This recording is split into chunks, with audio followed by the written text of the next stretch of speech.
Bonjour Nathalie Quincampoix. Bonjour. Je vous reçois pour votre livre Elfes, fées, lutins en porcelaine à modeler. Oui. Première question, qu'est-ce que c'est la porcelaine à modeler? La porcelaine à modeler, c'est une pâte à modeler qui est fabriquée à base de colle vinylique blanche extra forte et de farine de maïs, fécule de maïs, voilà en fait. D'accord. Alors quel est l'avantage de cette pâte par rapport à d'autres matières? En fait, c'est on l'a fait soi-même de A à Z, donc c'est intéressant. On joue un peu les chimistes à la maison. Ensuite, elle ne craint pas du tout l'humidité par rapport, par exemple, à la pâte à sel qui peut se désagréger dans le temps si on vit dans un milieu un peu humide. Ça, par contre, la porcelaine à modeler ne craint absolument pas l'humidité. Elle est extrêmement résistante au choc et elle est économique par rapport aux pâtes polymères, par exemple. D'accord, donc elle n'est pas très chère si on achète un pot. Si on achète un pot, parce que maintenant on peut la trouver dans le commerce, donc toute faite, elle va revenir à peu près à 20 € le kilo. Si on la fait soi-même, elle revient à moins de 15 € le kilo. Donc depuis peu, en fait, elle est commercialisée sous ce format-là. Donc oui. C'est un pot de 500 grammes. Et quand vous l'achetez, donc quand vous ouvrez votre boîte, vous avez cette matière-là qui est toute prête, qui est prête à travailler. En fait, vous voyez, c'est très très souple. Ouais. Voilà, ça peut s'affiner presque jusqu'à la transparence. Et on la trouve où là? Voilà, donc on la trouve essentiellement sur Internet pour l'instant. Donc il y a un site spécialisé qui s'appelle placedesloisirs.com qui la commercialise. Et très prochainement, il y aura un site spécialisé qui s'appellera wipam.com puisque c'est le nom de la pâte en fait. Et où on retrouvera non seulement la pâte toute prête mais aussi des accessoires pour le modelage. À savoir que on peut aussi la trouver par exemple au catalogue France Loisirs et au catalogue Kioscaïdé pour l'instant et très prochainement dans les magasins, les chaînes de loisirs créatifs en fait. D'accord, donc sur Internet sans aucun problème. Sans aucun problème. Et peut-être dans des réseaux de distribution. Oui, très prochainement, très prochainement puisque c'est en cours là. On est en train de développer le concept. Mais, mais on rappelle quand même que les utilisateurs peuvent faire eux-mêmes leur pâte. Tout à fait, on peut faire la pâte soi-même avec une colle vinylique blanche de très bonne qualité. Je mets l'accent là-dessus parce qu'il faut vraiment que la colle soit de très bonne qualité. Si on a une colle à bas prix et médiocre, on va se retrouver avec des fissures dans la pâte et on est obligé de jeter ce qu'on a fait à la poubelle. Donc c'est un petit peu dommage pour économiser quelques euros et finalement tout mettre à la poubelle. Je vois pas trop où est l'intérêt. Alors qu'est-ce qu'on fait avec cette pâte à porcelaine? Alors on peut faire un peu tout, à vrai dire, à part de la vaisselle, puisque même si ça s'appelle porcelaine, ce n'est pas destiné à en faire de la vaisselle. On en fait essentiellement des figurines, on peut en faire des bijoux, on peut en faire des embellissements de scrapbooking, enfin il y a des possibilités multiples. Donc beaucoup de choses. Oui. Ça se travaille très bien. Oui, c'est très agréable à travailler. En fait, je ne connais pas beaucoup de gens qui aient essayé et qui ne soient pas devenus accros. Alors votre livre, lui, porte sur les fées, elfes ou lutins. Alors pourquoi des fées? Pourquoi des lutins? En fait, j'ai commencé moi-même à modeler des fées. La première que j'ai faite était destinée à un cadeau pour une amie. Et puis je me suis prise au jeu parce que j'ai trouvé que c'était agréable et que ça donnait un résultat plutôt joli. Et puis quand j'ai commencé à publier les photos des fées que j'avais modelées sur mon blog, j'ai vraiment vu un réel engouement des visiteurs. Donc je me suis dit pourquoi pas continuer. Et de fil en aiguille, c'est comme ça que j'ai été contactée par mon éditeur qui m'a demandé si je voulais bien en faire un livre. Voilà.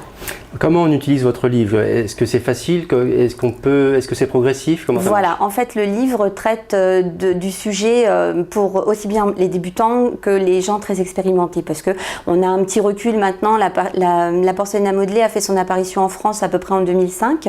À cette époque-là, vous tapiez porcelaine à modeler ou porcelaine froide puisque c'est son nom aussi dans un moteur de recherche, il n'y avait strictement rien. Maintenant, quand vous tapez ce mot-là, vous avez des dizaines de pages qui apparaissent puisque les gens s'y sont vraiment intéressés beaucoup. Et donc le livre explique toute la technique, aussi bien la recette que la façon de cuire ou de colorer la pâte. Et on a développé, enfin j'ai créé comme ça 20 tutoriels pas à pas, du plus simple au plus compliqué. D'accord, donc c'est très progressif et accessible voilà, aux débutants. Ça peut être aussi bien accessible à des enfants, même petits.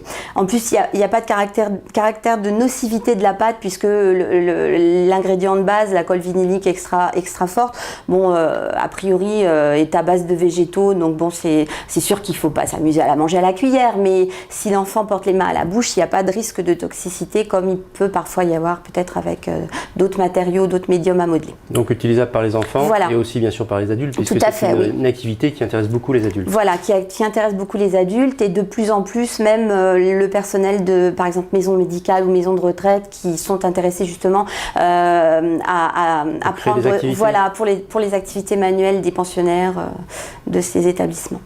Est-ce qu'on peut montrer à l'écran une figurine voilà, alors ça réalisée en pâte c'est à la modeler petite figurine gourmandise qui fait partie des tutoriels du livre.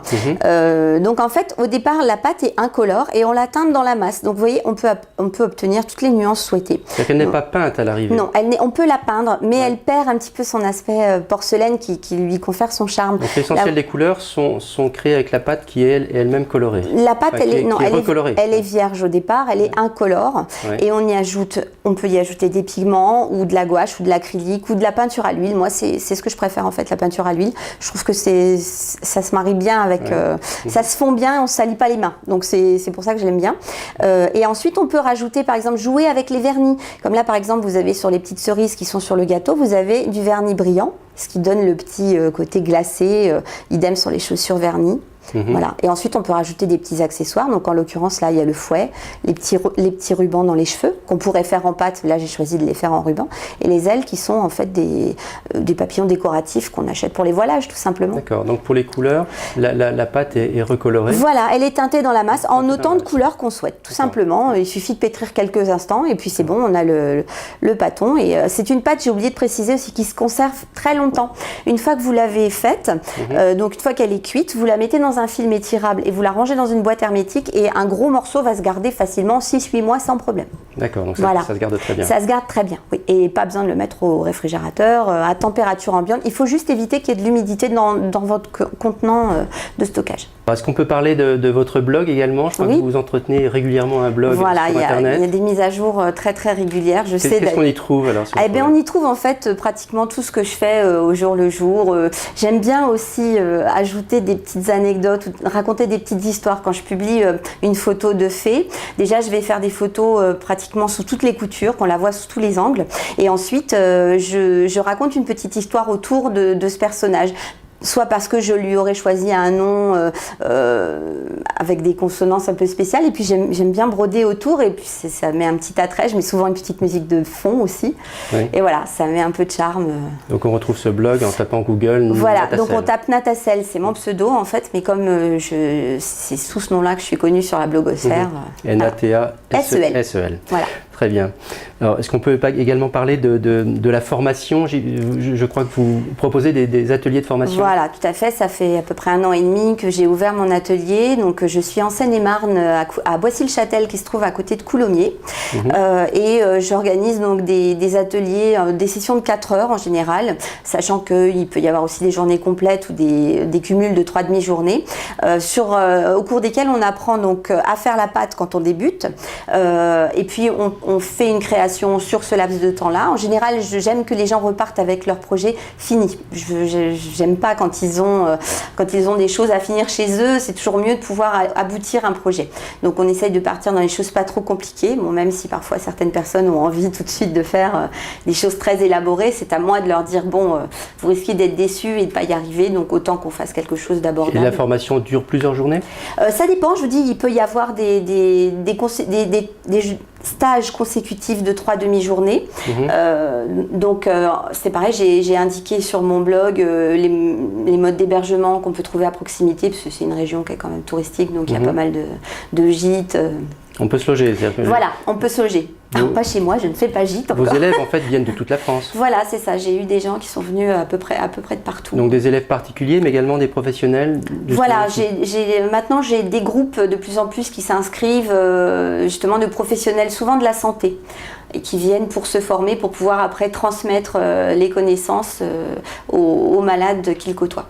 Alors je vais rappeler, je crois qu'on vous retrouve également dans une rubrique dans le magazine L'Atelier Déco et Création. C'est ça. Donc c'est un trimestriel et je propose tous les trimestres un modèle en pas à pas qui a souvent rapport avec la saison. Voilà. D'accord, donc la porcelaine à modeler. C'est cela. Très bien, merci Nathalie Quincampoix. Je vous en prie. Donc je vais rappeler le titre de votre livre, il s'appelle Elfes, fées et lutins en porcelaine à modeler. C'est cela. Et c'est paru chez Éditions Square des Loisirs. Voilà. Merci. Je vous en prie.